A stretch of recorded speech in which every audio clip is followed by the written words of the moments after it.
try that with me? Here we go. Make me an instrument. Make me an instrument. Make me an instrument of peace. Where there is hatred, I will love. Where there is sadness, I will bring joy. Where there is darkness, I will shine. Make me an instrument of peace. Oh, make me an instrument of peace.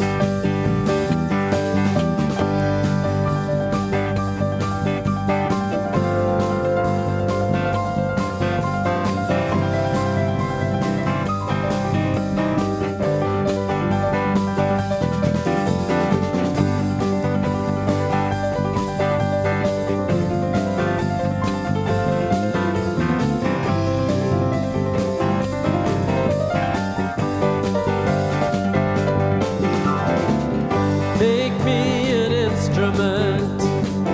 Make me an instrument. Make me an instrument of peace. Make me an instrument. Make me an instrument. Make me an instrument of peace. Where there is hatred, where there is hatred, I will love. Where there is sadness, I will bring joy. Where there is darkness, I will shine. Oh, I am an instrument of peace. I am an instrument of peace. I am an instrument of peace.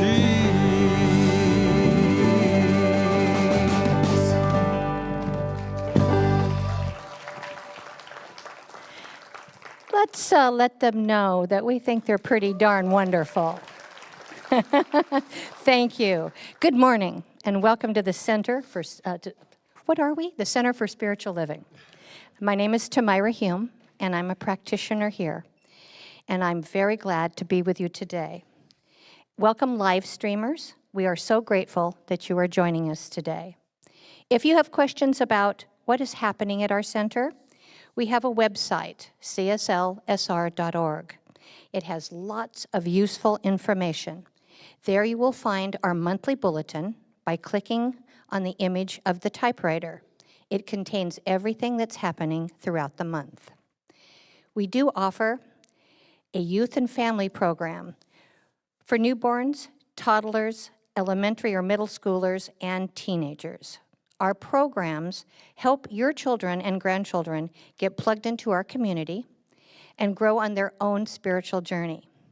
There are a number of ways that you can be a part of our youth program. Simply send an email to youth@cslsr.org, or our youth coordinator, Jennifer Caldwell, is also right here and will be speaking today. We are indeed passionate about spiritual education at our center. And if you are wondering what classes are coming up this year, please pick up the education catalog at the info desk. There you will see all the classes and workshops throughout June this year that will be available for you to help you navigate your own spiritual journey. Reverend Russ is also always available after service and via email if you have any questions. Now, would you please join me in speaking aloud our vision and mission as a community? The Center for Spiritual Living is a spiritual community that promotes global transformation through personal transformation. Our purpose is to awaken humanity to its spiritual magnificence. We are motivated by a compelling vision that inspires us to bring the gifts of compassion, integrity, and loving kindness to the world through our programs and teaching. Together, we are helping create a world that works for everyone. We follow this vision through the 5 core spiritual practices of our teaching. Would you please read those with me? Spiritual study, affirmative prayer, meditation, selfless service, and spiritual circulation. We would now like to extend a warm welcome to our first-time visitors. First-time visitors, please stand as you can or raise your hand, and we will bring you a flower and a welcome packet as a token of our welcome. Please remain standing or keep your hand up so that we can find you.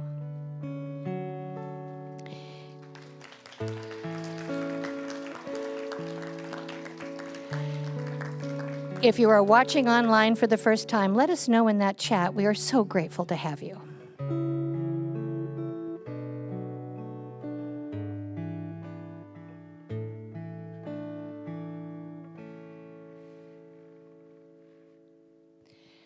I know that somewhere between the music, meditation, prayer, practices, and Reverend Russ's message today is exactly what you need to experience for the next step of your spiritual journey.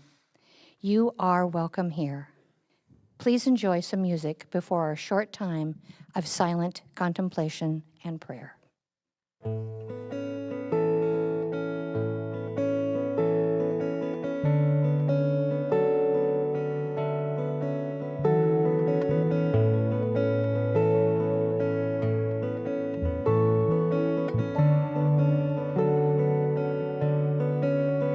We are holy, holy, holy. We are holy, holy, holy. We are holy, holy, holy. We are whole. We are holy, holy, holy.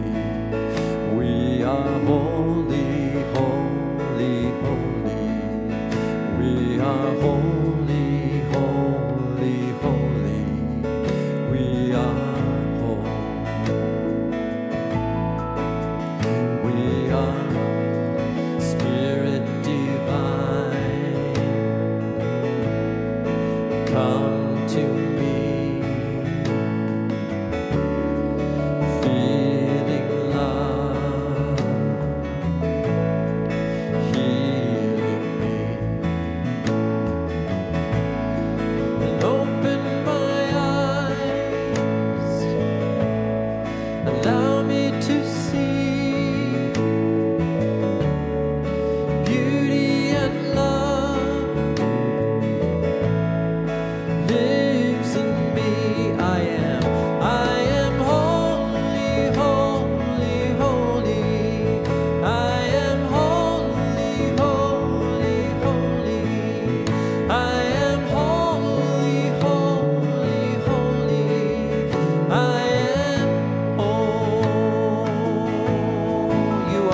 There is only one divine essence, flowing in, as, through, and surrounding the universe and beyond.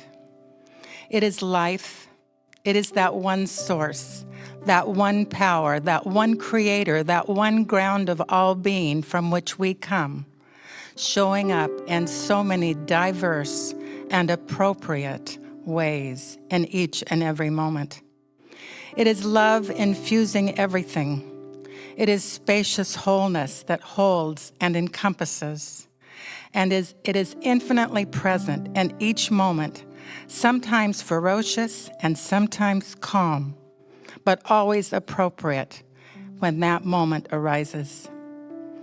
As I am one with that divine essence and that divine energy and that divine life, so is each and every one in this sanctuary, online and beyond. Each of us graced with the divine at our core, walking through this life, showing the world what we are as an individuated expression, making the world a better place for all as the divine makes a better place for each of us. I accept for this service this morning a perfect sense of oneness, through the message, through the music, through the prayer, through the announcements, through the camaraderie that our community shows one another. And I simply bless this time, knowing that as I release my word into the law, that it acts as it's directed. And together we say, and so it is. Good morning. My name is Peggy Weber, and I am a prayer practitioner at this center. And I'd love for each of us to read the affirmation that is on the board behind me. I allow my inner courage to shine through, and so it is.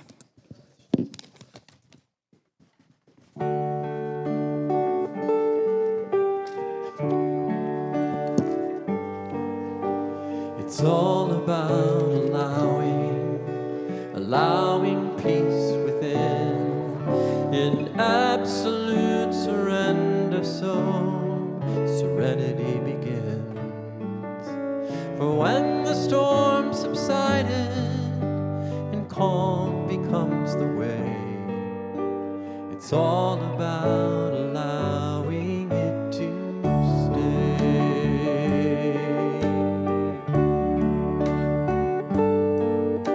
It's all about allowing love to flow.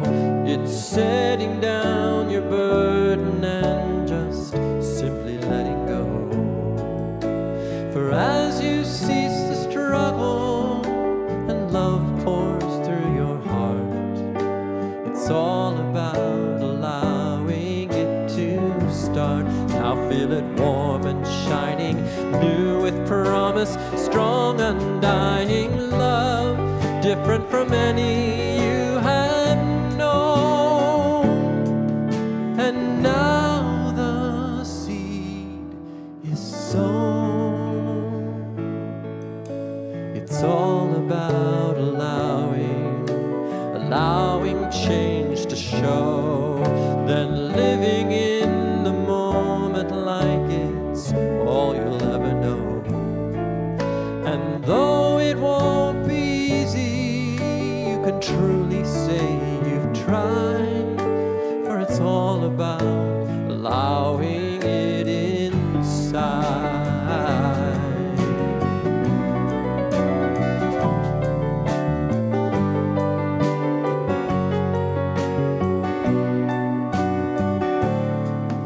And now the seed is sown. It's all about allowing love to flow. It's setting down your burden and just simply letting go. For as you cease the struggle and love pours through your heart, it was all about allowing.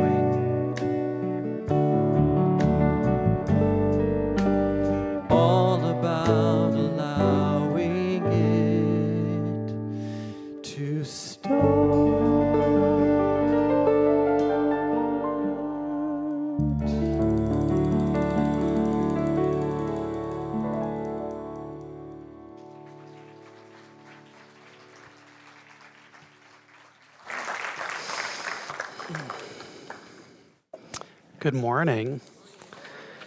It's all about allowing. Thank you, Chris and Fran and Brett and Nick, for that beautiful music this morning.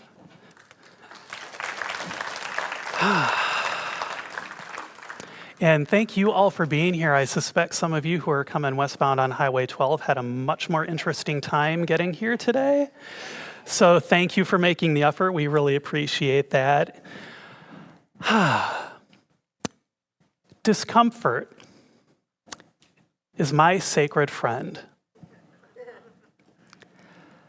That phrase, sacred friend, was coined by His Holiness the Dalai Lama, and it describes the people in our lives that tend to be the hardest to love and sometimes the hardest to forgive. And so, discomfort is my sacred friend, and perhaps this is the point in the talk where you might be thinking, Russ, have you had your coffee yet this morning? I have, and I'm serious. I believe that discomfort is one of the most powerful tools for growth that we have as human beings. You see, for me, discomfort is a trailhead that I can follow down to all of my juicy hidden beliefs that are holding me back from truly living a meaningful and rich life. And it leads me to the beliefs that hold me back from helping others to have the same. Discomfort tells me where my life is out of alignment, and discomfort tells me where maybe the world is out of alignment. Discomfort tells me when it's time to make a change.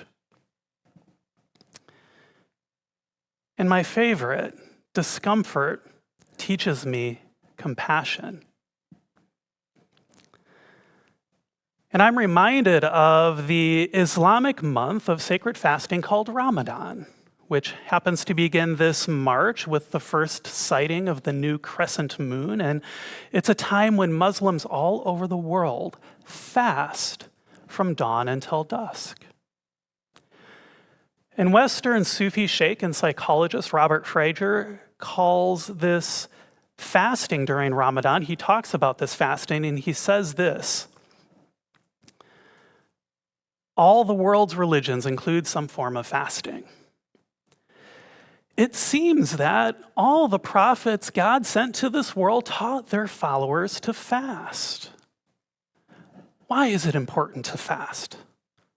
Well, for one thing, it teaches compassion for those who are poor and are forced to fast.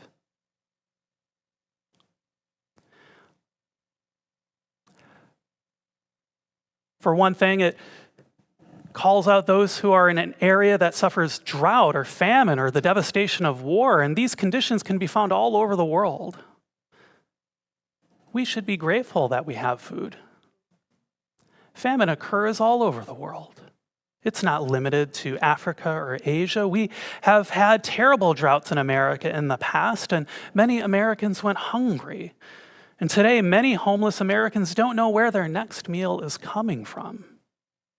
We think it cannot happen here, but the homeless and hungry are right next door to us. We don't see them because we do not look. They are invisible to us because we do not want to see their suffering. There are thousands living close to us without a home or a steady income. They often fast, but not out of choice. Now, I am not suggesting that you all go out and stop eating from dawn until dusk for a whole month, unless that's something that really calls to you. But I use fasting as an example of chosen discomfort to illustrate the power of discomfort as a means to bring us into a state of compassion and curiosity and courage, and to bring those things into our daily lives so that we might better understand those who have no choice. I've done fasts before, and while they were not as long as Ramadan, I can tell you I became intimately aware of my discomfort. In fact, I recently restarted a practice of fasting for 16 hours a day and then only having a window of 8 hours where I eat, because I noticed that my eating habits, well, they were becoming a little bit too comfortable. And my health was suffering. And I noticed that I was eating not because I was hungry, but because I was bored. Or worse, I was eating because I was avoiding feeling unpleasant feelings, feelings that were just trying to get my attention. Sometimes I was eating because I was stressed. Now, I've done this sort of a fast before, and I can tell you it was pretty challenging, because there's this time right around 8 o'clock in the evening when I would start to hear this little nagging voice in my mind that says, "Hey, Russ, why don't you walk over to that 7-Eleven, buy that bag of Doritos? Then we can eat the whole thing. Wouldn't that be wonderful?" I can tell you that voice is very convincing. It's very clever. In fact, sometimes we'd even say, "Hey, you know what? You're even going to get some exercise because you're going to walk over to that 7-Eleven. And so I'd have to summon so much willpower just to kind of suppress that voice and say, "No, we're not going to do that." And it was hard. In fact, I'm pretty sure I was burning calories just keeping that voice at bay. And so it was a struggle. And I failed a lot. And I'm not sure, well, actually, no, I'm saying that wrong. I'm actually quite sure, judging from the laughter that I'm hearing here, that many of you have probably encountered that voice and knows what that struggle feels like, yes? Well, recently, I noticed a greater discomfort that was taking place in my body that was coming from my poor eating habits. And I became very well acquainted with that feeling of being sick because I ate something unhealthy or because I ate too much. Started to hear some warnings from my doctor.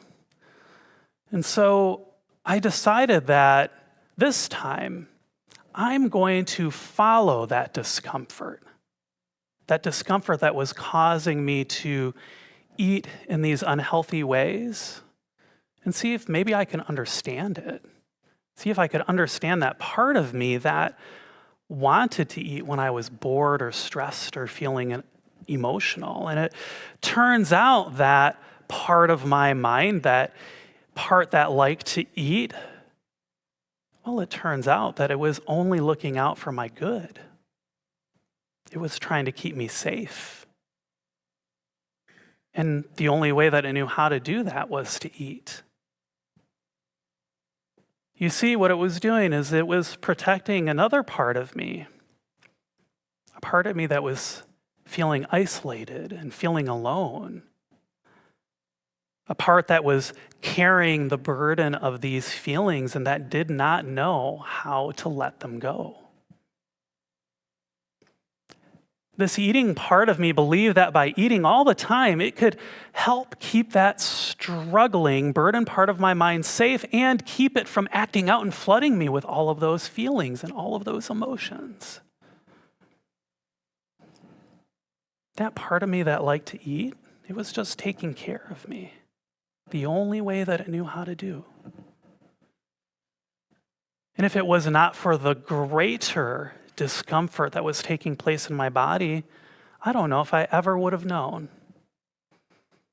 And I never would have had the opportunity to build a deeper relationship with those parts of me that were in pain, that were hurting. And you know what? Just that simple act of acknowledging that part of me that wanted to eat, that part of me that was feeling isolated and alone, well, something remarkable happened. Those parts of me relaxed. they were able to let go. In fact, that eating part of me, it does not stand in the way of my diet now. In fact, it helps me to stay true to my commitment to eat more healthily, to not be grazing all the way up until the time I go to bed.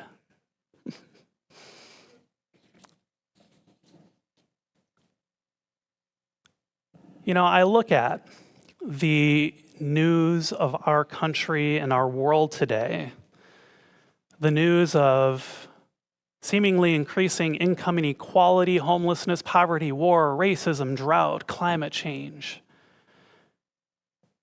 And I see the outpicturing of so much unhealed inner hurt within all of us. This is uncomfortable to witness. But I'm so grateful for my discomfort, because that discomfort tells me the danger in me becoming complacent. It reminds me that there are those who are living a far greater discomfort than I am. And it reminds me that I have an opportunity to do what I can, even if sometimes it feels minuscule, to ease the pain that I see in the world. Poet Maya Angelou illustrated this concept so beautifully in her poem, Caged Bird, and I'd like to read that for you now.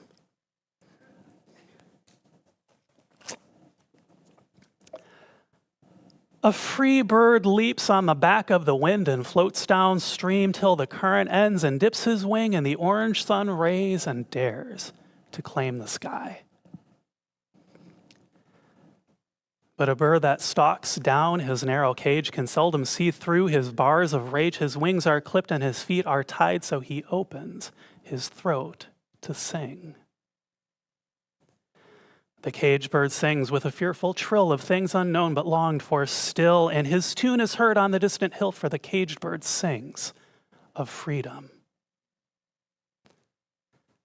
The free bird thinks of another breeze, and the trade winds soft through the sighing trees, and the fat worms waiting on a dawn bright lawn, and he names the sky his own. But the caged bird stands on the grave of dreams, his shadow shouts on a nightmare scream. His wings are clipped and his feet are tied, so he opens his throat to sing. The caged bird sings with a fearful trill of things unknown but longed for still, and his tune is heard on the distant hill, for the caged bird sings of freedom.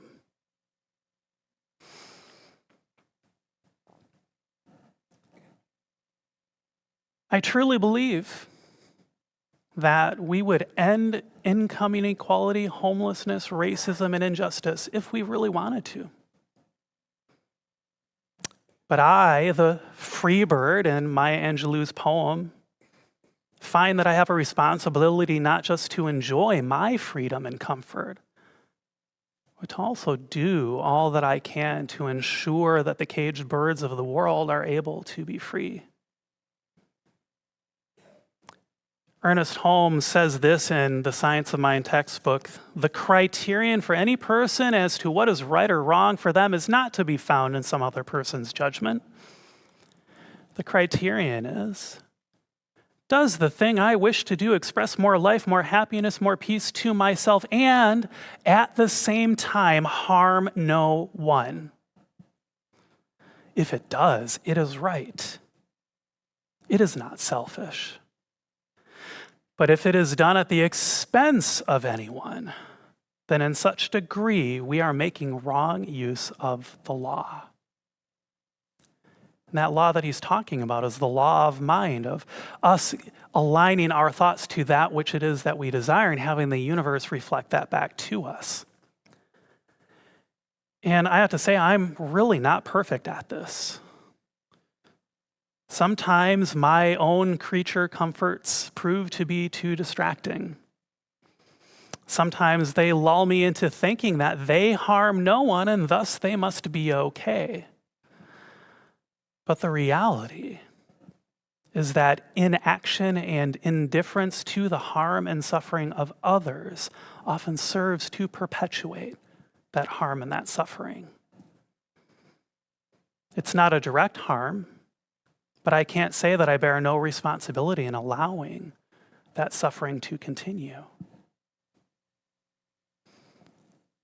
Now, this might sound a little harsh. I know it does to me when I speak it to myself, but I believe that the creature comforts that so many of us are able to enjoy now keep us from truly taking steps to bring about a world that works for everyone. Because when it turns out our individual world works for us, it can be really hard to do something for others that might feel like it's going to diminish our own comfort. I myself have to often examine my own inner world, my own inner family of parts when I notice that I'm spending a bit too much time watching TV, a bit too much time playing video games, and I have to think to myself, does the world really need faster computers when what we really need are more homes for the unsheltered? Do we really need yet another reality TV show or another video game when what we really need are meaningful jobs that provide a living wage to everyone? Do I really need yet more self-help and spiritual books promising deliverance from my discomfort when what I really need is to put that spirituality into practice by helping others to overcome the greater discomforts of racism and bigotry and injustice that I see in the world? If I'm being really honest with myself, the answer to all of those questions is no, no, no. And that feels uncomfortable. To help end these systemic barriers to a world that works for everyone, I believe that the first thing I have to do is remember that discomfort is my sacred friend. It's there to tell me where the problem is. It's there to point the way, and it's there to invite me to follow this new path as best as I can. It invites me to have courage and compassion, not just for myself as I embrace this discomfort, but for those who have no choice but to live with a greater discomfort that has been imposed upon them. In a sense, I'm reminded to fast from my avoidance of discomfort. And it's in that fasting that I find my way to a deeper sense of divinity within myself. Because life stops being just about me and my own comfort and becomes about being part of something so much more. This is not an easy path, making my discomfort my sacred friend. I've had to do, and I continue to do, a lot of inner work with all that family of parts that make up me, that make up my mind. I have parts that want to slack off. I have parts that want to veg out and watch TV and play video games. I have parts that want to eat my problems away. I have parts that are afraid to go outside and use the comfort of my own home to keep me indoors. I have parts of me that rage against the injustices of the world, yet are afraid to take meaningful actions to heal those injustices because I know that that healing is hard. I have parts that sometimes feel bullied and isolated and alone by the seeming indifference of the world. I have parts of me that like to joke, make light of stressful situations, because to actually feel the pain of those situations sometimes feels like too much.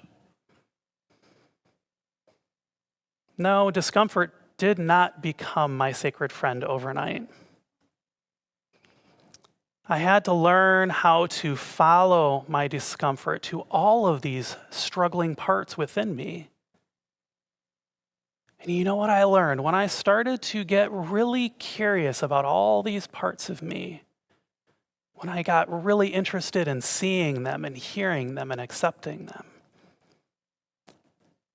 well, what I learned was what they most wanted, what they most needed was simply my love. Turns out they didn't like creating problems for me.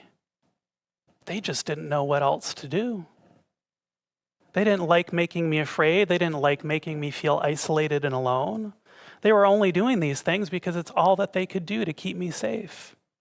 They didn't know that their often conflicting desires to keep me comfortable in certain ways was really creating a greater discomfort in my life, the discomfort of being disconnected from my deeper, wise inner self. The greater discomfort of being divorced from my inner divinity, from that spirit within. The healing practice of getting to know all of the parts of our mind is what I want to share with you tomorrow in my class, Spiritual Cartography. Because I've found that learning how to truly love and accept every aspect of me, including all the parts that sometimes cause chaos in my life, well, that's been far more healing for me than any prayer or meditation ever has. I know that might sound radical, but I truly see this kind of work as the next evolution of the science of mind, because what it does is it takes Ernest Holmes' core belief that our universe is inherently whole, perfect, and complete to its next logical conclusion. That conclusion for me is full acceptance of every part of me, including the challenging ones, discomfort, and all. In a sense, I've found that for me, the best way to grow and evolve is to learn to become sacred friends with each and every part of me that speaks to me through discomfort. And because of this, it turns out I actually have less stress in my life now that I'm not trying to avoid my discomfort. Isn't that ironic? Turns out that constantly running away from my discomfort was far more uncomfortable than just getting to know it. And so I find my life has much more meaning, and I find that I am actually able to heal these habits and that divorce me from the world by bringing healing to all of those parts that perpetuate those habits. That inner healing continues to help me to do all that I can to help share that healing with the world. So I'd like to close our time by sharing a poem that's so inspiring for me and that I feel sums up the power and the unity that comes with engaging with our discomfort and building up an inner resilience that allows us to live differently, to live in a way that actually affirms the unity that has always been around us and has always been within us. And this poem is from Poet Laureate Amanda Gorman, and it's called New Day's Lyric. May this be the day we come together. Mourning, we come to mend. Withered, we come to weather. Torn, we come to tend. Battered, we come to better. Tethered by this year of yearning, we are learning that though we weren't ready for this, we have been readied by it. We steadily vow that no matter how we are weighed down, we must always pave a way forward. This hope is our door, our portal. Even if we never get back to normal, someday we can venture beyond it to leave the known and take the first steps. So let us not return to what was normal, but reach toward what is next. What was cursed, we will cure. What was plagued, we will prove pure. Where we tend to argue, we will try to agree. These fortunes we forswore, now the future we foresee. Where we weren't aware, we're now awake. These moments we missed, and now these moments we make. The moments we meet and our hearts once altogether beaten, now all together beat. Come, look up with kindness yet, for even solace can be sourced from sorrow. We remember not just for the sake of yesterday, but to take on tomorrow. We heed this old spirit in a new day's lyric. In our hearts we hear it for auld lang syne, my dear, for auld lang syne. Be bold, saying time this year. Be bold, saying time. For when you honor yesterday, tomorrow ye will find. Know what we've fought need not be forgot, nor for none. It defines us, binds us as one. Come over, join this day just begun. For wherever we come together, we will forever overcome. Let us take that into prayer.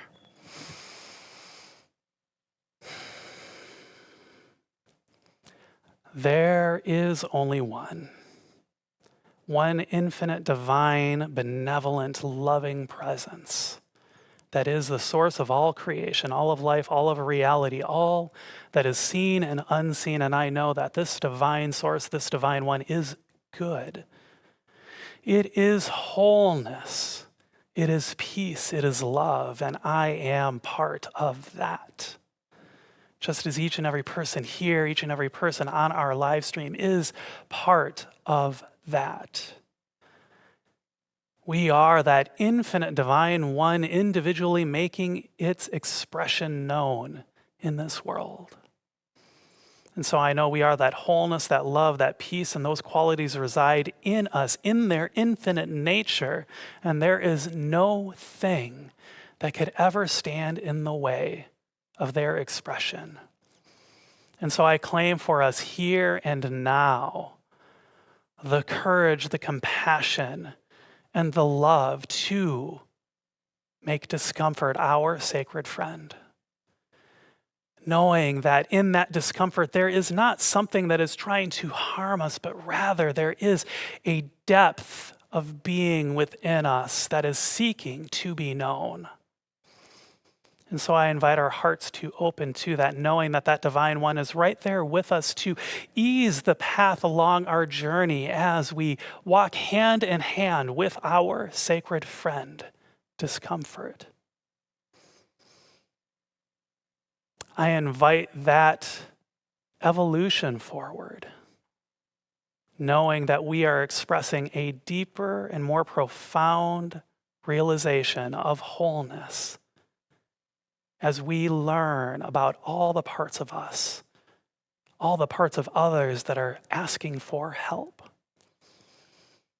I know that that divine one is right there sharing its unconditional love with us, so that healing is already taking place.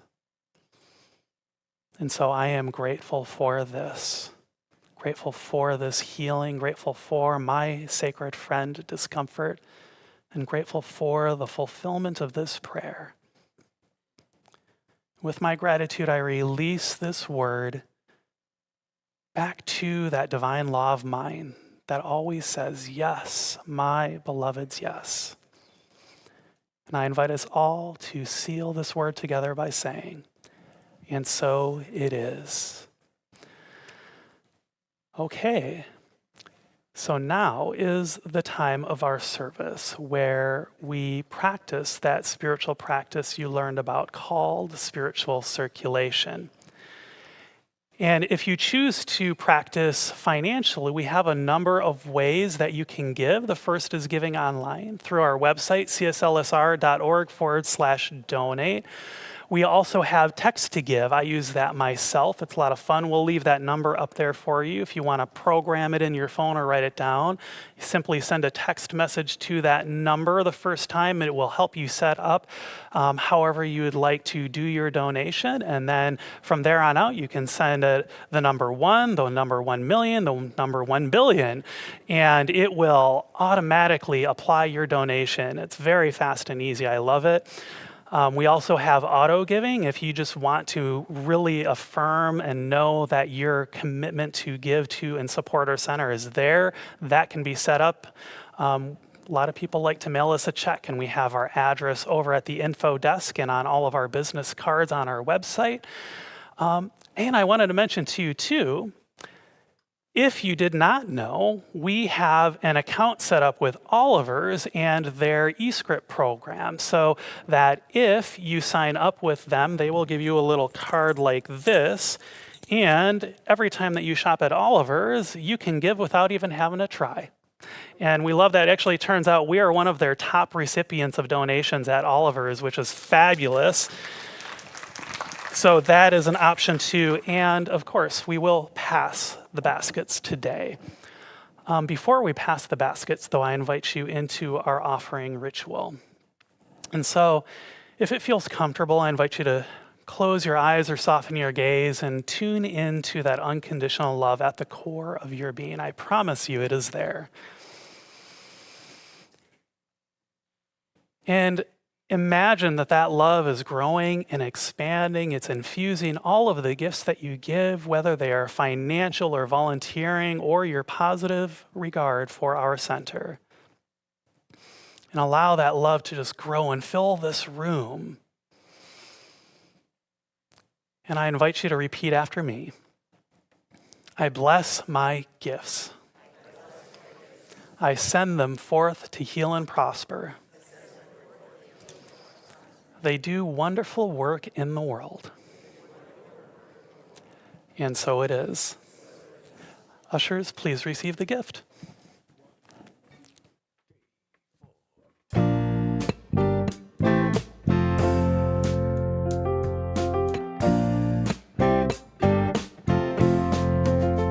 In the name of love, with a heart of grace, overflow in us. Decorate this place as it is below, so it is above.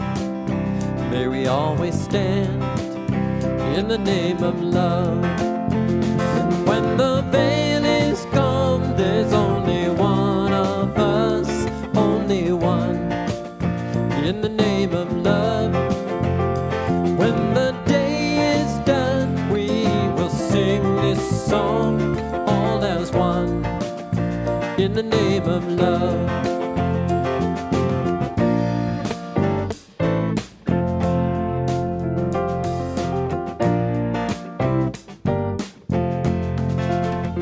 In the name of love, may we always be seeking out the best till we all are free, living in a world we've been dreaming of, where we stand as one in the name of love. And when the veil is gone, there's only one of us, only one, in the name of love. When the day is done, we will sing this song all as one, in the name of love. In the name of love, in the name of love, in the name of love, in the name of love. When the veil is gone, there's only one of us, only one, in the name of love. When the veil is gone, there's only one of us, all as one, in the name of love. Yeah, when the veil is gone, there's only one of us, only one,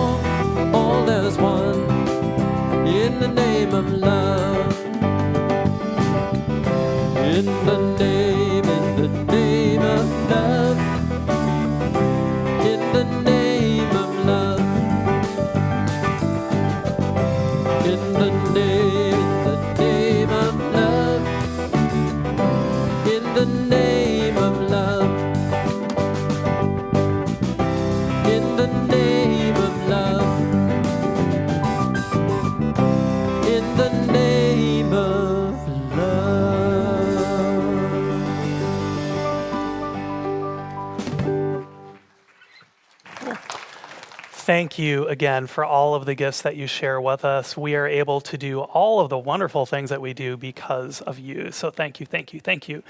All right, I would like to invite my friend Jennifer Caldwell up now to let us know everything that's going on in youth and family, and actually about our upcoming softball league.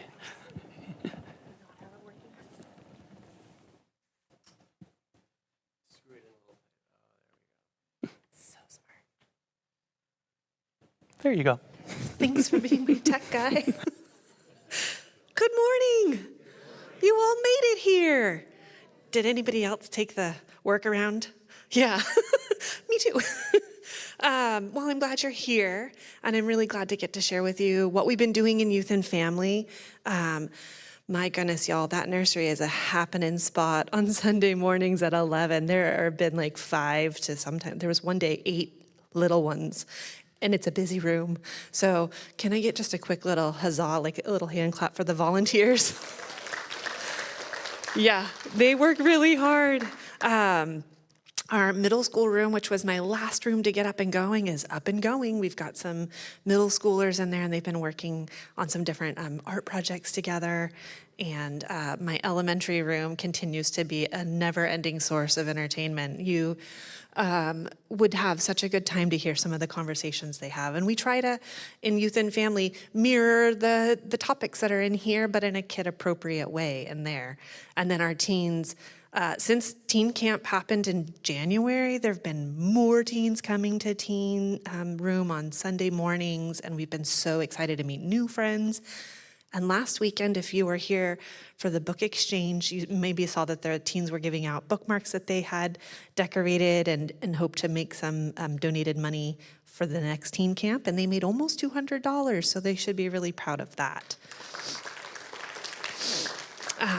So the teens will start to have a bake sale in the next couple of weeks, and then I get to tell them later, so if you're listening now and you're a teen, plug your ears, because I'm going to tell them at 11 that they were approved to have an overnight here in a few months, where we get to invite all of the teens from the different surrounding CSLs, and they get to have like a kind of a community building event as an overnight here. So I'll give you all warning so that on the Sunday when there's a lot of teens here, you'll say hi to them and like welcome them and recognize that they all slept on this floor. So they might be a little tired, and maybe even a little nervous, but excited to be here. So we'll welcome them and love on them when they come. And then the long-awaited softball update is the last one I have for you. We're gonna start the softball team again. So we get to play longer this season than last year. It's the summer league, and it's a co-ed league. And so if any of you want to come play slow pitch softball, we're having an interest meeting on March 5th at 6 p.m. at that round table. And so you can come, and you don't have to eat pizza, but come and figure out if you want to be on the softball team. And there is a link on the website. So if you go to this, I think it's a softball picture. If you click on it, you can register to come to the pizza dinner. And even if you don't intend to come to the pizza dinner, if you want to click on it and donate so the team can get new jerseys, they would be happy for that as well. So just wanted to say I'm happy to see that you all made it. And if you have any more questions about youth and family or about softball, you can come say hi to me in the social hall.